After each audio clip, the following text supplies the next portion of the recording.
Chapter 11, Saturday, March 10th, money saved, $45.06. Welcome to Chateau, Dad, Dad announced as we dropped our bags on the floor of his apartment. That's what he said every time we came over. We just rolled our eyes. Ever since my parents had split up a couple years earlier, we stayed with Mom during the week and with Dad every other weekend. He only lived about 2 miles away, but it felt like going to another planet. His place was completely different from Mom's house. He was sort of a slob, and he couldn't cook, and never had anything good to eat in the pantry, and his apartment was really small, and there was no yard to play in or other kids around. But I was still excited to come over because he loved dogs, and we still needed Dad to agree to our challenge. He'd wanted a dog growing up, he told me that once, so I knew he'd be on my side. If he hated cats, this contest could be over before I'd saved very much money at all. I just needed to get on Dad's good side before we laid the news on him. I wasn't repeating the same mistake I made with Mom. I needed to sweet-talk him first.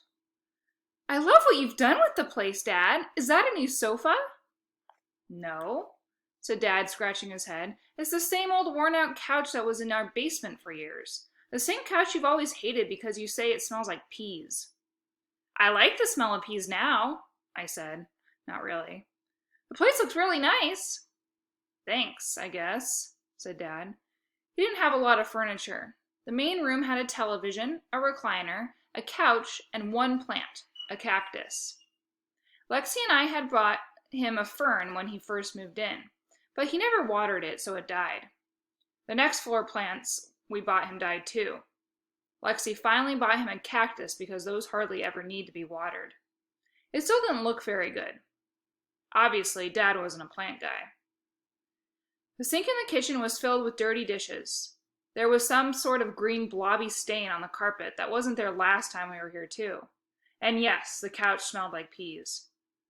It just needs a woman's touch, said Lexi with a smile. I'll clean up for you. It'll look like new. No, I'll clean up, I insisted. I couldn't let Lexi get the upper hand like usual, not this time. I will, growled Lexi. We'll see about that, I growled right back. Okay, baby brother. I'm not a baby, I yelped. Lexi grabbed the glass cleaner before I could, but I found some rags in Dad's closet for dusting. There was plenty to dust. I doubt Dad had ever given the apartment a thorough cleaning before. It wasn't important that I did an excellent job, better than Lexi did, or it was important that I did an excellent job, better than Lexi did, so I removed the books from the bookshelf. He only had 2 books, so it wasn't that hard. And I dusted the picture frames. One of the frames had a picture of Lexi and me, and the other 2 still had the smiling couples that come with the frame when you buy it from the store. I even dusted the baseboards and the blinds, and no one ever does those. I don't even think Mom dusts those at our house. The kitchen looks great, Lexi, Dad said from the other room. I dusted the baseboards and the blinds, I yelled from the hallway. And no one ever does those, not even Mom. Wonderful, thank you. Dad craned his neck to look. But why are you dusting them with one of my best neckties? His voice growled. I thought they were rags, I mumbled. They were in a ball in your closet. They're my neckties for the office. They fall off the hanger a lot. Oh, I said, squirming. Sorry.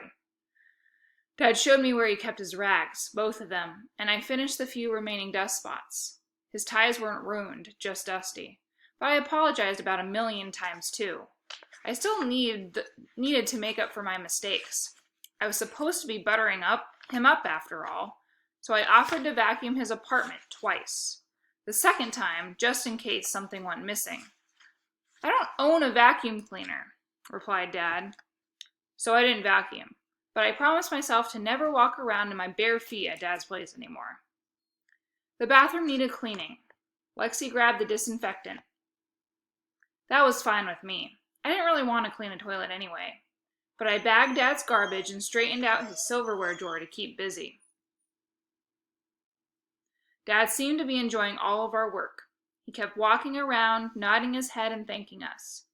Eventually, he just sat on his recliner and read a magazine.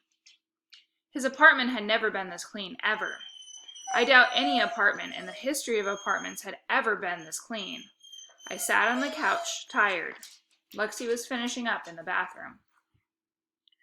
"So why the sudden interest in housekeeping?" Dad asked. "Oh, no reason at all," I sang. "I just love you." Dad said in return, "I love—" But before he could finish, Lexi rushed into the room and leapt onto the seat cushion next to mine. "Your bathroom is as good as new," she shouted. "Need anything else done?" "Okay, what's going on?" asked Dad, his eyes suspicious slits. "You guys don't do anything nice without a reason.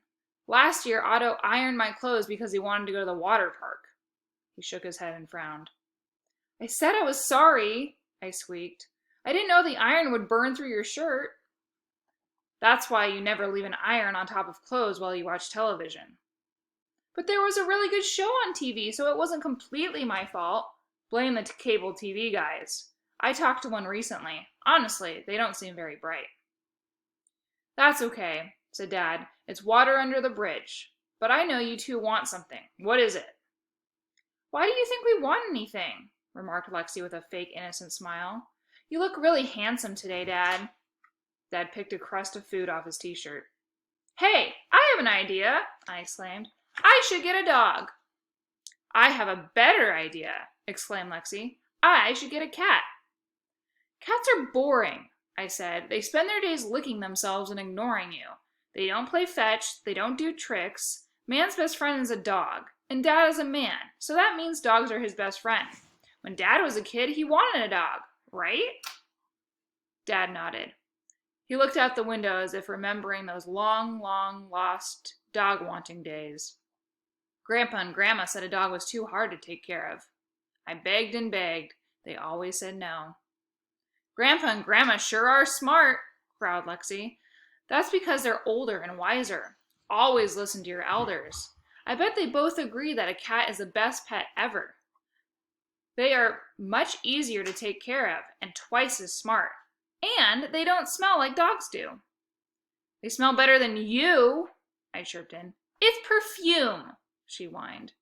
"You smell worse than Dad's couch." Dad threw me a dirty look. "Not that your couch smells bad, Dad," I fidgeted. "I like peas." I took a deep breath at the seat cushion behind me. "Great!" I stifled a cough and a wheeze. "You guys want peas?" asked Dad. We nodded. "You guys want pets?" asked Dad. We nodded. "Ask your mother." "We already did," explained Lexi, "and we're having a contest to see who can earn the money the fastest. But Mom said we need your permission too. I'll bring my cat with me when we come to stay." "No, I'll bring my dog." I threw Lexi a dirty look. "I see," murmured Dad. He scratched his chin. He examined his cuticles. "I might agree to your owning a pet. Maybe. Not sure. I need more convincing." "I'll take care of the dog," I promised. "I'll take it on walks and feed it and everything." "You'll love a cat," insisted Lexi. "I made some charts at home I can show you. They make good mousers, you know. They cost less than dogs too. And there's that smell thing." I opened my mouth to say something. Before I could, Lexi screeched, "It's perfume!" "Both are good arguments," said Dad, "but my laundry really needs to be done, and my shoes need to be polished." You'd think someone had lit the couch on fire the way Lexi and I bounced up. And honestly, the couch should have been set on fire years ago to get rid of that pea smell. But I snapped up Dad's shoes from his closet while Lexi grabbed the laundry basket. "Dad's totally going to let us get a pet," said Lexi as we passed in the hallway. I nodded. "Yeah, he's just milking this. Like the time we wanted to go to the movies and he made us wash a car first. Except I couldn't find the car wash liquid, so I used his shampoo." "At least the car didn't get dandruff," said Lexi with a loud snort. I couldn't help but laugh too. But a few chores is a small price to pay for a cat. "You mean a dog. A cat. No way!" I snarled out of the side of my mouth. "You might as well surrender. You don't have a chance." "A lot better chance than you," she snarled back. But my snarl was snarler. How much money have you saved?" "Plenty. I'm up to my eyeballs in money." You must have eyeballs on your toes. We're getting a dog, I hissed. We're getting a cat, she squawked back, turning around and marching out of the hallway with Dad's laundry. But I'd show her. I'd make Dad's shoes so shiny he'd buy a dog on the spot. I found the shoe polish kit he kept in the plastic bag in the back of his closet and got to work. Dad showed me last year how to polish shoes, so I knew what I was doing. I didn't use his neckties either, but the shoe polishing cloth he kept in the bag. I wasn't making any mistakes, not this time. I was a natural-born shoe polisher. I wondered what sort of money shoe polishers made.